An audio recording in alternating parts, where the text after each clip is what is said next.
What's going on, ladies and gentlemen, boys and girls? It's your boy John. It's been a while since I've done a video like this. I'm not gonna lie, it's been a while since I've come out to some greenery. It's been ages, absolute ages. Holy God, there's a huge nest in that tree. Fucking hell. Anyway, I hope all is well on the other side of the internet. Yeah? Hope everything is going well, man. Hope you're taking care of yourself. It can get tough at times. And as men, you're not going to get a lot of encouragement. I'm just going to be real with you on that. And when you want that encouragement, no one's going to give it to you. It is a sad reality, but it's a fact. The world doesn't give a shit about your problems, because your problems are nothing but excuses. Your demons are nothing but excuses. So don't let that ever get to you.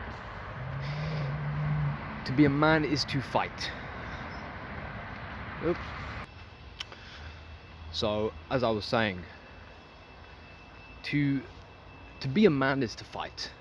I'm gonna sit down, make a video while sitting down. It's been a long time since I've done that. Oh, like an old man. There we go. To be a man is to fight.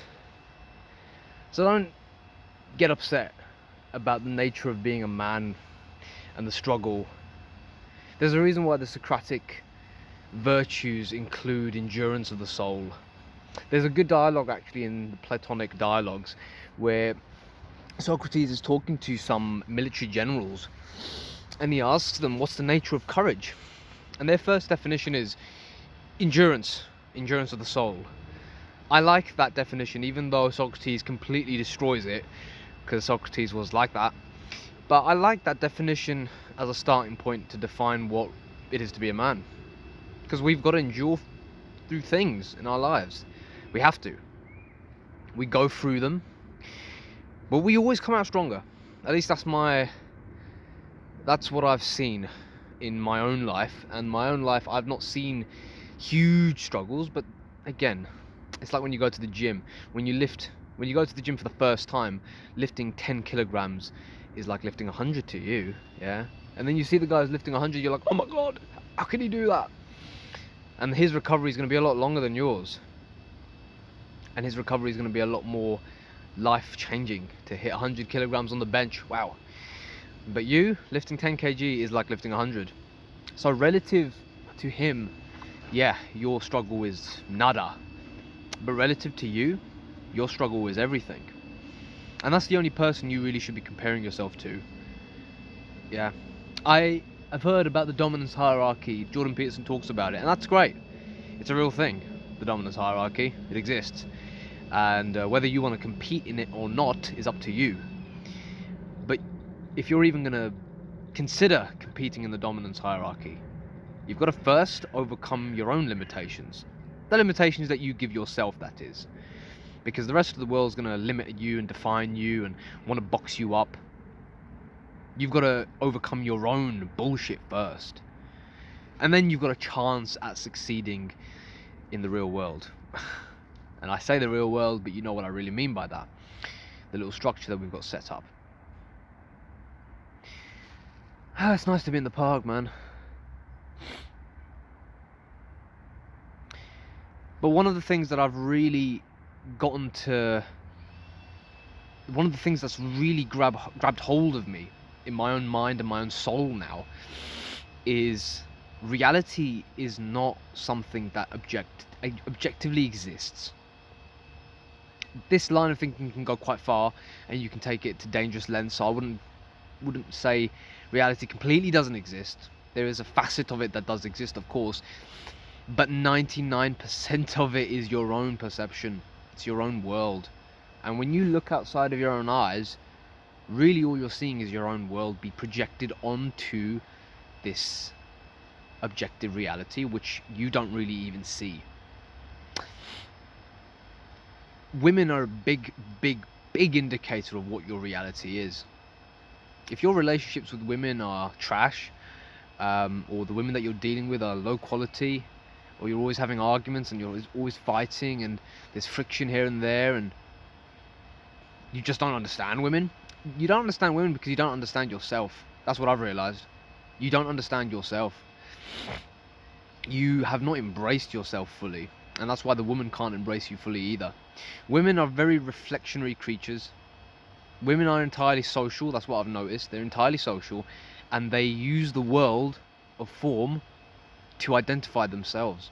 Men are on the crux. Is that the right word? The crux. I would say they're in the bridge. They're on the bridge between the world of form and the world of metaphysics, which is why men can retreat into the world of abstraction in thinking. We can retreat into that world and we can be quite content with it. It's mostly men who become solitary if they choose that as a path, because we're quite comfortable doing that. But at the same time, we want to be social and we want to engage in the world, and also we want to give to the world. But we can't give anything to the world if we don't know ourselves. And we can't give anything to the world if we're not comfortable with our own abstractions of the world and how we project them onto the objective reality. We're not capable of doing anything then. And the way we influence the world, we do it through women, but we also do it through our own creations. Women are just a reflection into your own soul. That's what I've seen. And I don't mean to sound all deep about it, but it really is the truth. They're nothing more than a reflection into your own soul. The reason why men become attractive on NoFap is because and it's nothing metaphysical, mind you, it's literally, I'd say, biology. You just become more sexual. That's it. You become more sexual, whereas previously you weren't actually sexual. You were depleting your sexual energy. You were constantly fapping away, wasting your energy, your life source, but there was no sexual energy left in you. You were just using it all before you went to bed or in the shower or whatever, right? You weren't actually a sexual human being walking around. When you looked into women's eyes, there was no desire in your eyes. There was no desire to conquer the world. Yeah, that didn't exist. You were not attractive because of that reason. You did not embrace your own masculinity. And then when you go on NoFap, the metamorphosis is just that. You embrace your own masculinity. You embrace your sexuality. And then you project that onto women, and the women respond differently to you. Because like I said, women are nothing but a response or a reflection of your soul. And try it. When you're feeling depressed or anxious, try speaking to a woman. Go and see how she responds to you. And then when you're confident and you feel like you're on top of the world, go and see how the women around you respond. You are their world. I don't think men realise this. We are the world to women. When women say be a man or he's not manning up and this and that, they're just nagging at their own. They've sensed on a deep intuitive level that you're not the man you're supposed to be. And women don't care about you, mind you. They'll go to the next. They will monkey branch. They will use the hypergamy. And they will go to the next guy who's better than you. Of course they will. Nature is ruthless. Nature doesn't care about you. Nature has equipped you with the faculties to become the best version of yourself. It's up to you to take advantage of that. It's up to you to make the best efforts to become the best man you possibly can. Up to you, man. The metamorphosis that we're going through was not initiated by external forces. External forces gave us a window into our soul. But the change was initiated by us, by nature. Nature wants the best for her specimens. And if you don't meet the par, if you don't meet the standard, you're eradicated. Nature doesn't care about you.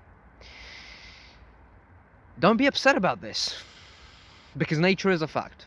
Biology is a fact. And we can live in the world of intellectual amorphisms and all this bullshit. Oh God. We can live in the world of intellectualisms, but intellectualism is a dead world. You're not even using abstractions at that point. You're just using mumbo jumbo. And it makes sense somehow to the world, to the head that is so engrossed in the mumbo jumbo world. The world of flesh and the world of form and the world of the spirit is much more powerful than your intellectual rationalizations. Forget about that stuff. Grow up.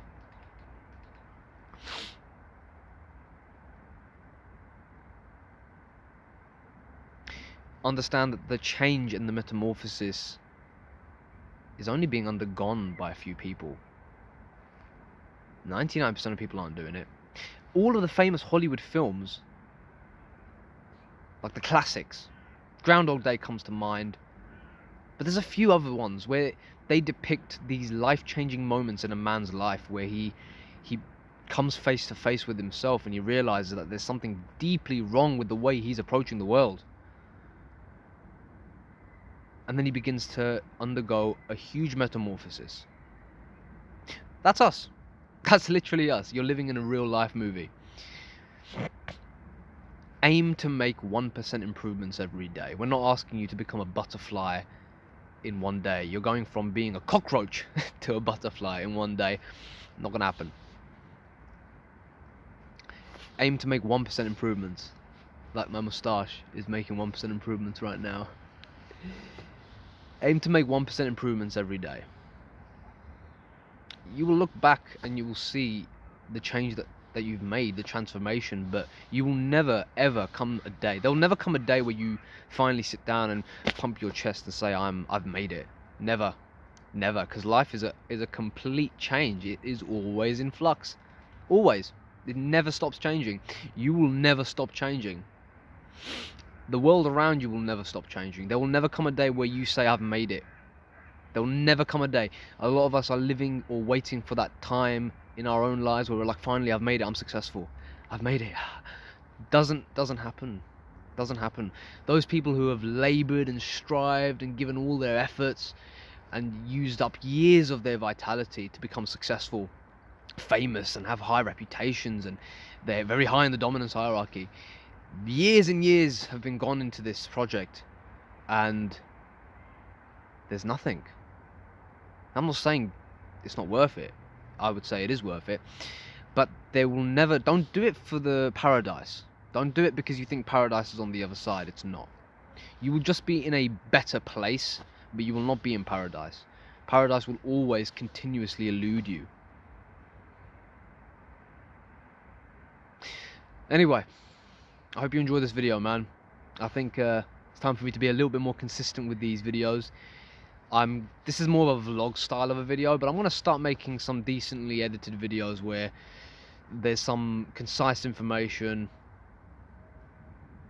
there's like bullet points, some actionable advice as well, because a lot of what I do is philosophizing, which I like to do, don't get me wrong, but sometimes you need some concrete advice to actually take some action. I think as men we all appreciate that, at least I do. But there's a time and a place for these kind of videos, and there's a time and a place for those. Anyway, I hope you enjoyed this video. I'll see you in the next one.